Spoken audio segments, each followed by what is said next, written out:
쫓기더라도 색경은 받아가야지.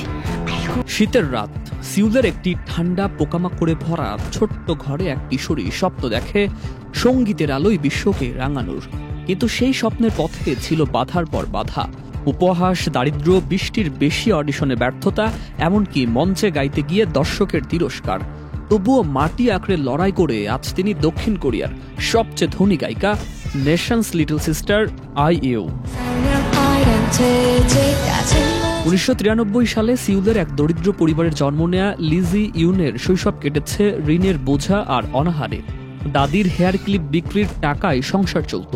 ক্ষুধা নিয়ে ঘুমানো, স্টুডিওতেই রাত কাটানো, এসব ছিল নিত্যদিনের চিত্র। কিন্তু প্রতিটি প্রত্যাখ্যান তাকে আরও দৃঢ় করেছে। 15 বছর বয়সে প্রথম গান লস্ট চাইল্ড দিয়ে ব্যর্থ হওয়ার পরও হাল ছাড়েননি। বান্ডেল থাকলে প্রতি সেনমানিতে টাকা বাঁচবে। বিকাশ সেনমানি বান্ডেল কিনে জিতুন প্রতি লেনদেনে।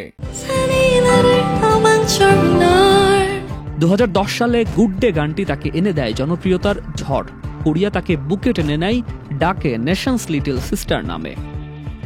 2017 থেকে 19 সালে কোরিয়ার বিনোদন জগৎকে কাঁপিয়ে দেয় একের পর এক শো। জং ইউন, সুল্লি ও গুহারার মৃত্যু। IU তখন মঞ্চেই পারফরমেন্সের মাঝেই খবর পান। ভক্তরা ভেবেছিলেন তিনি হয়তো হারিয়ে যাবেন, কিন্তু সময় নিয়ে ফিরে আসেন আরও শক্ত হাতে। 2021 সালে সেলিব্রিটি গানটি টিকটকে ভাইরাল হয়, বিশ্বজুড়ে তার নাম ছড়ায়। গায়িকা হিসাবেই নয়, অভিনেত্রী হিসেবেও সমান জনপ্রিয় IU। হোটেল ডেল লুনা থেকে when life gives you tangerines নেটফ্লিক্সের টপ চার্টে দাপট দেখিয়েছিল।